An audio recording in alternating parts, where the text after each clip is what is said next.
Let's go.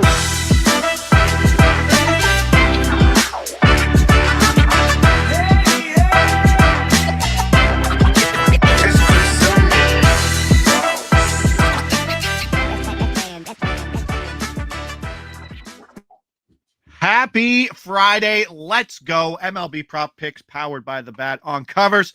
X YouTube. Catch us every Tuesday, Wednesday, Friday, 9:15 right now. Good morning, everybody there in the chat. People looking for some dingers, people looking for some winners. It's Friday, so we're already winning. Derek, we got a doubleheader kicking things off this afternoon, which is nice to have a little afternoon action. We got Maury Povich versus Brian Bayo. Could be some runs in that situation.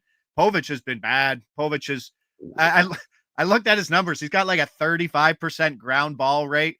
You're like, ugh, Fenway might not be nice to you. It's a little cold in Fenway. Winds are blowing out to the right in the early game. Brian Bayo, speaking of wide range of outcomes, we were talking about another pitcher. Bayo's range of outcomes can be anything, literally anything. Yeah, it certainly can. Love seeing some afternoon baseball. Love that we have a few nice little plays on the board. Hopefully this first one was just released recently. Hopefully we can get it before it moves too much, and hopefully we can get some winners. It's been a bit of a cold stretch lately, for me at least. All right. We'll get the train moving here. Head over to covers.com. Head over to prop projections. Sort everything you want. Sort it by game. Sort it by market. Sort it by price. And get that analysis from the Bat. Release procedure is as follows. I'll tell you a book. I'll tell you the secondary book. I'll tell you the game. I'll tell you the market. I'll tell you the player. You tell me where it's moving. You tell me what you want. Hell, you tell me what you had for breakfast, just like the other day. I don't care what you say in the chat. Keep it moving. Feel free to say what you want. If it doesn't make the screen, there might be a reason why. Let's get going. We're at Bet365 for first release here. Secondary book is Rivers at 8 points off, and DK is 10 points off this number. If we're still going to get it, we're going to go Toronto at Tampa Bay. We're going to go pitcher strikeouts. And if you haven't noticed, 365 has changed. Oh, jeepers. We might have to jump over to DraftKings. We lost 20 points there. 20 points in 5 minutes. That's fun. And I didn't even tell my life story before that. No, Wow. we got it. We got there quickly. APC for saying the Bad X still not a fan of Boyd. Yes, but the market isn't either. We missed a Boyd number that we wanted. We had to scratch one too. We jump over to DraftKings. We jump over to there. So 110. 110 still good. We'll take it. Oh, we've strong-armed Derek Carty into taking a number. I think that's almost his line, though, plus 110. Let's go Eric Lauer under 3.5 strikeouts here on the road in Tampa Bay. Good hitting park. There, before stream, we were talking about the range of outcomes for Eric Lauer, who threw 40 pitches in his last start and went 4 innings. So, like, it could be a blueprint for innings pitched, which could be 12 outs, and who cares how many he pitches, or it could be up to like 85. There's a lot of things. And we were talking about if his under 1.5, if his under walks moves from 2.5 to 1.5, that would probably be maybe the best plus EV of the day. Yes. If anybody notices that flip when it happens, hopefully it happens, let me know, because I would definitely be on that. For now, we'll take the Ks. I loved it at 125. I like it at 110. Once you start getting beyond that, not as much. Projections about 3.3 on 69 pitches, it looks like. Like Josh said, wide range of outcomes here for Lauer. Only threw 40 pitches last outing. Prior to that, had, I think, a bullpen outing, made some starts in the minors where he was, doing regular things, 80, 85 pitches. We really don't know what they're doing with him here. So as the odds get less, I like it less, but I still think there's enough, like Josh said, of a chance of, a blueprint where 4 innings he's done, or he's, not going to be allowed to be a normal starter, 80 pitch kind of guy. There's a wide range of outcomes here. If he throws 85 pitches, 90 pitches, well, we don't really like this. This is probably a loser, but there's enough of a chance that he doesn't do that I will still take it here. Okay, I like it. Not to be square here, but Yeah, 100%. But they might throw. I'm trying to find out where their piggyback guys are, because they're not afraid to go 4-4. Like they're not afraid to throw piggyback guys in this. I just don't know who's available in the spot right now because we just added it. Yeah, Carlos Rod. This is Ariel Rodriguez is a guy I don't know. yeah. Where's Toronto? Bring it up.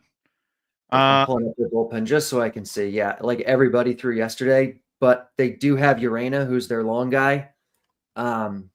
Didn't throw yesterday, threw 35 pitches the day before. this Jose to the rescue, right, Matt? If we see Jose Urena come in, yeah, that's the first time you'll ever be excited to see him come into a baseball game. Yeah, I didn't realize just how heavily taxed the bullpen was yesterday. I don't think given that, I wouldn't take this anywhere beyond 110. Even that, feeling a little worse about right now. Should have checked that, but we'll see what they do with them, I guess. What do we got? Rodriguez threw 24 pitches yesterday and 20, so he's probably still available for innings. It's always interesting to see, right? It's 25 pitches. 2 out of the last 3 days, Rodriguez. So I don't love that. We'll see. We'll see. Still like the under walks if it hits. If you're looking to increase those odds, the under 2.5. Yeah. Add the under 2.5 walks. If you really want to bump his projected pitch count up a little bit, seeing this, but if the walks flip, I think we're still getting very good odds on, or very good expected value on that, given any kind of plus money. Okay, let's get some other moving stuff here out of the way before we get to some home run stuff that's a little more static. Cubs, Reds, Bet365, ESPN, DraftKings, 10 points off, probably still play at that price. Hunter Greene makes his return. Let's go walks allowed. 365 they've changed everything. I don't know what they're doing in terms of their SGP, but everything kind of is moving down. Walk stuff is all the way down to the bottom now. What? Oh, sorry, over, yes. Is that 130 good? 130 was the price at ESPN and DK. 130 on Hunter Greene on the over. Hold on, let me check real quick. Oh yeah, we had the 140. That's gone. The 130 is 130. Yeah, we'll still take it at 130. Okay, Hunter Greene over 1.5 walks. Plus 130 there, was plus 140. Seeing it across the board as Russian puts it up, plus 120 at DraftKings now. So we're seeing a 10-point correction across the entire market pretty much. Hunter Greene. We got the one. All right, 133.65, 120 DraftKings, 120. Not sure where it is. So the tricky part here with Hunter Greene is projecting his leash because it's his first start back from the IL.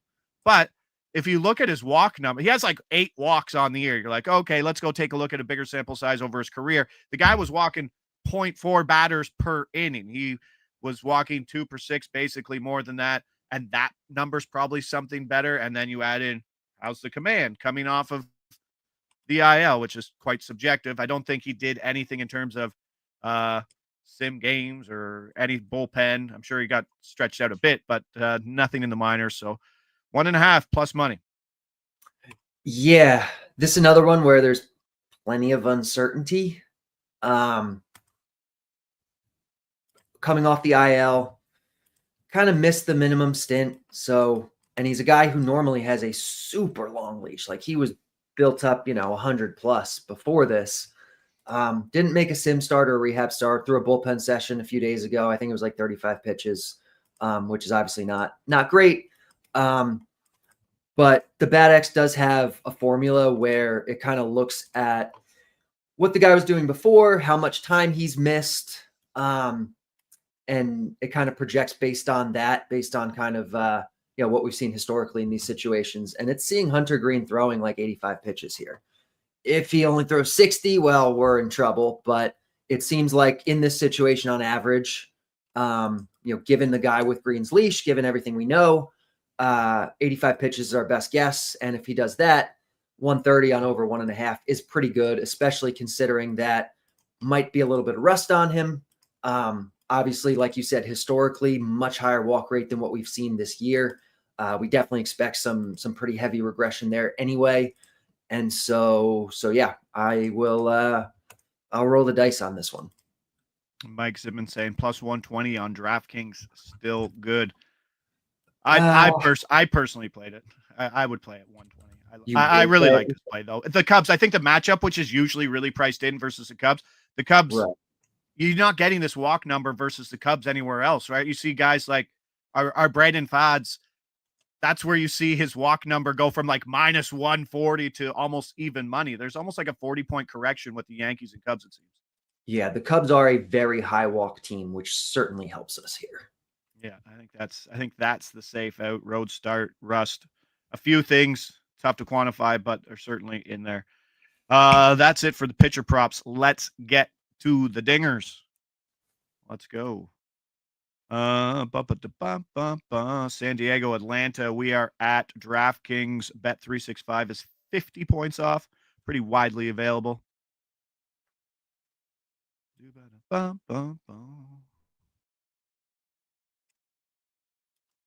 interesting. I'd always enjoy seeing how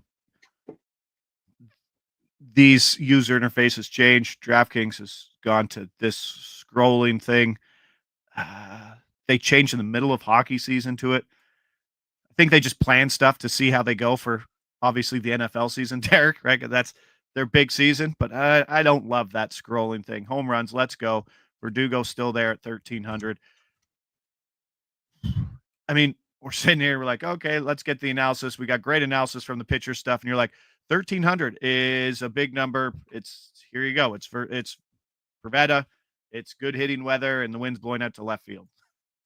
Yeah, Verdugo hasn't hit a home run yet this year, which is not ideal.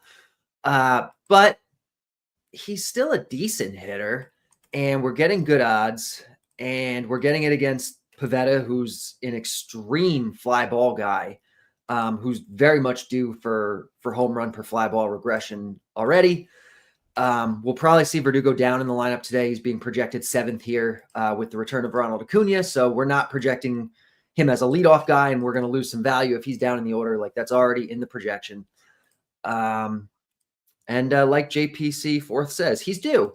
Yeah. No, the pitchers do more than anything else, right? Like that's Pavetta's definitely due for regression. Obviously, due is not a thing. We're joking about that, but we're getting good enough odds given what the talent level of these guys should be, given what the matchup is. Like you said, pretty good weather situation. So we're getting the right odds here where we will take this. Again, at where home runs have been kind of a new addition to the show. We're not playing them at full units for tracking purposes, quarter units, kind of play them as you will. Yahtzee says this is a birthday. I think it's still a myth. It's still, you can, it's Verdugo. My job is to get people to bet. When I throw the birthday thing out, people are like, yep, good revenge angle. Yep. I mean, the betting community absolutely loves it. It's an easy narrative. Birthday stuff is in hockey, it's crazy how well it actually works because teams in hockey, people bet. I don't know if you know this, Derek. Teams will put money on the board. Like people will match money on the board. Like a player will put up, okay, we win. It's my birthday. I get a goal. I put up like $1,500, and then other people have to match if I get it, and then it goes to a team fund that pays for parties or goes to like the trainers and stuff like that. There is an angle which birthday stuff kind of hits. Birth of a kid is also a fun one. I can see this stuff being more like potentially realistic in something like hockey or basketball, where like you can make an effort to like get a guy the ball more often. Or 100%, yeah. In baseball, I mean, it's not like you can really do anything to help Alex Verdugo homer. His birthday was last week, it looks like, by the way, anyway. Oh, geez. No, but it looked, and then he brings up the bobblehead thing. So I'm thinking of it as a writer standpoint. I'm like, okay, I could dig into that. That would take me an entire week to source out some good information on that. And you wouldn't even know where to search, right? Like maybe Chat GPT could help you, but Maybe that one. Maybe they don't even know that one. Chat GBT. What is the rate of home runs per plate appearance on bobblehead days? Yeah, I doubt GPT can get that. You need a database of, okay, what are all the bobblehead days from the last like year or two at least, and then you can run the numbers on it. And I would imagine there's nothing. or we just start the data collection now. Chat GPT, tell me every bobblehead day for this year. Coming up and then this just year, make the calendar and then just start your own information at that point. Tyler Jackson saying birth of a kid goes crazy in football. Yes. Tyreek Hill is insane. Those are his powers. Having kids and playing well on the birth of his kids.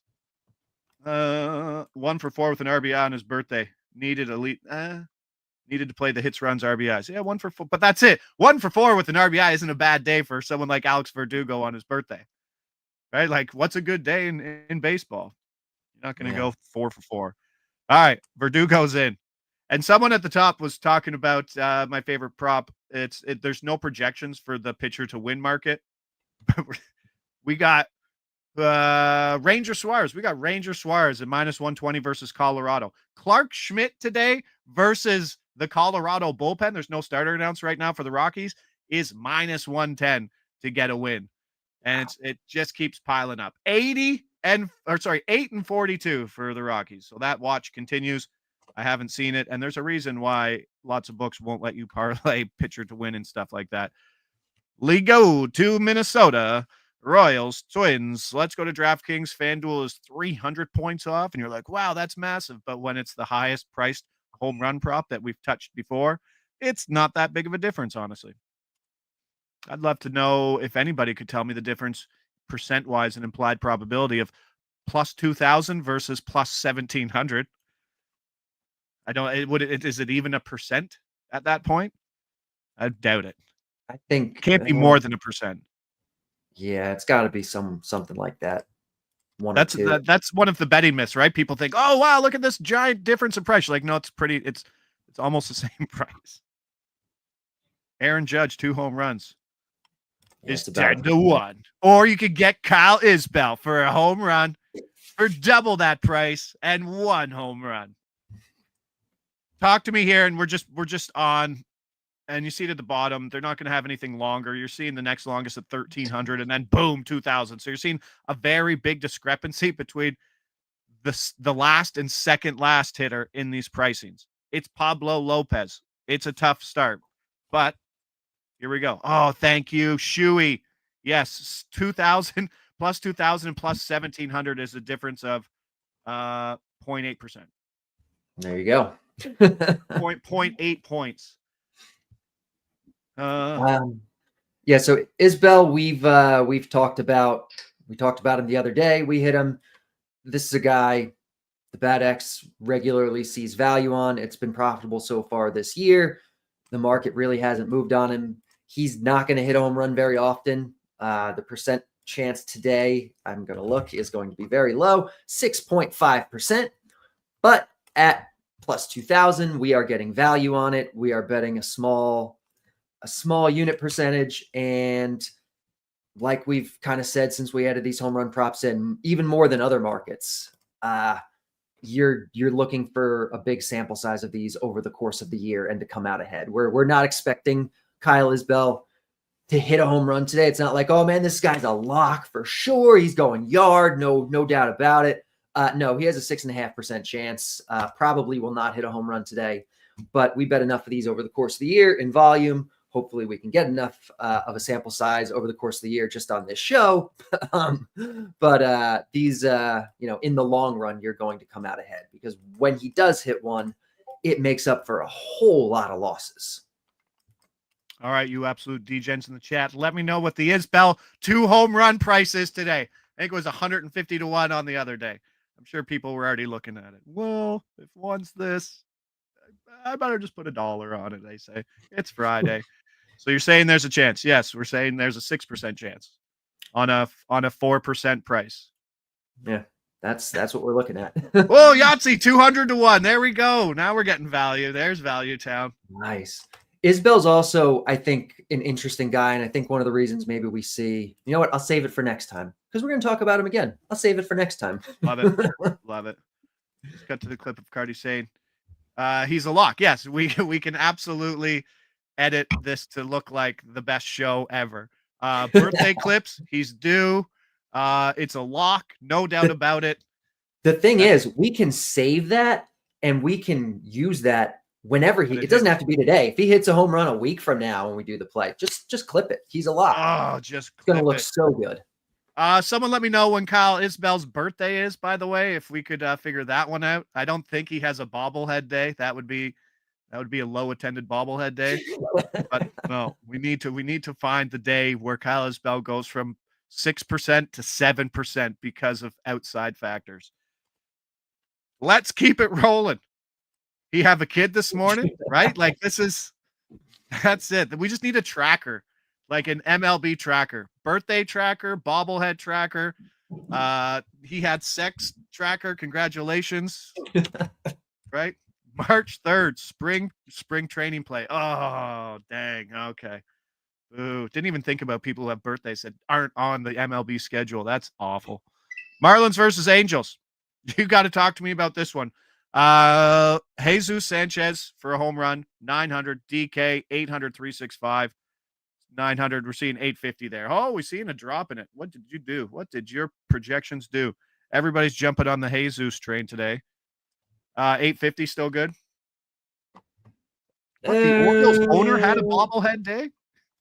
Yeah, this is one of those ones where like it drops off pretty considerably, even 50 points. I think we'll scratch him today. Okay. The split stuff is scary from someone who just looks at the game log and says, okay, facing Kikuchi, let me just go take a look at those left-handed splits, and they're not very good.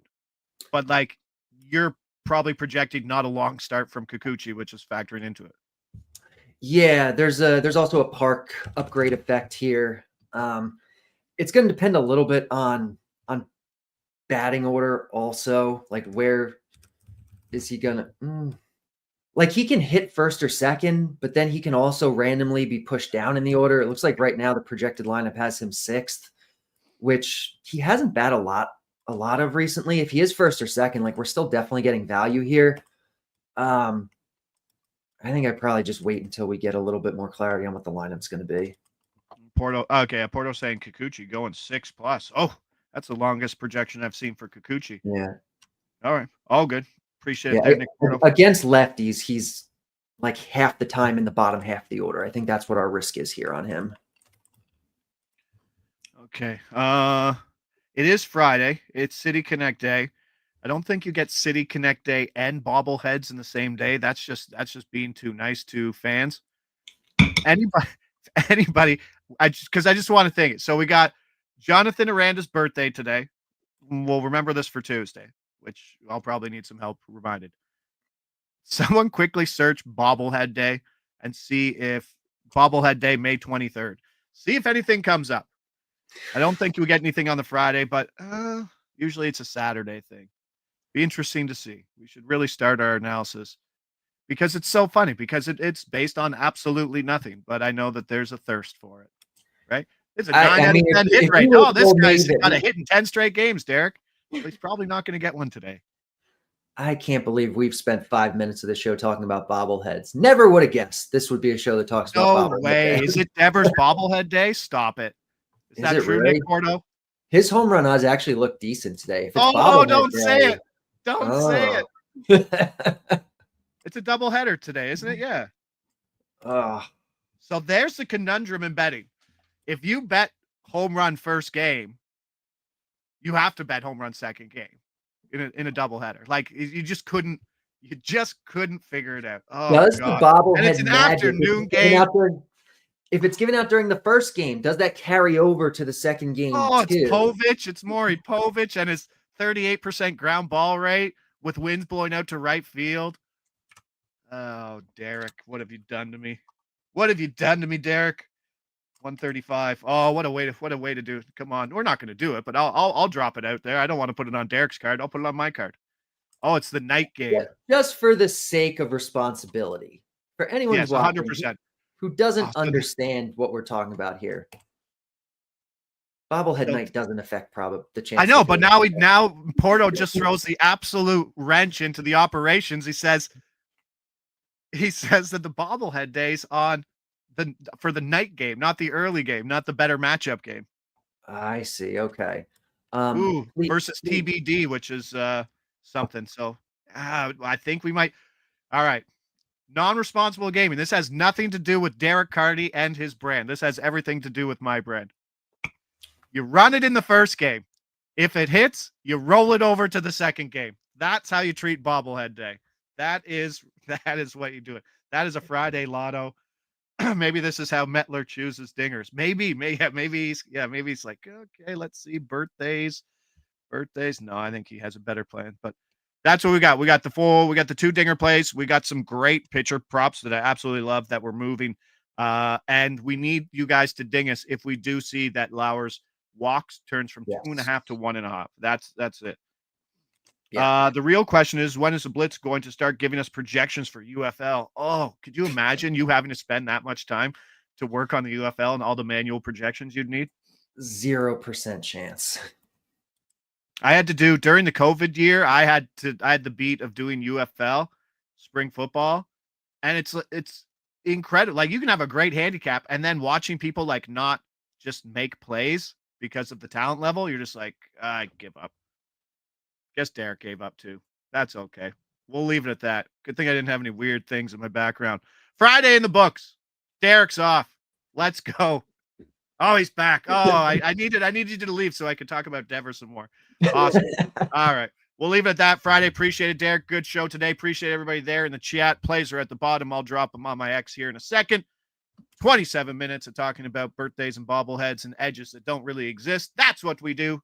But hey, let's hit some dingers. Let's get that Lauer play. Let's get Hunter Greene a long list on his first game back from the IL. And we'll be happy campers. Josh Ingles, Derek Carty, MLB Prop Pick Show powered by the Bat on Covers.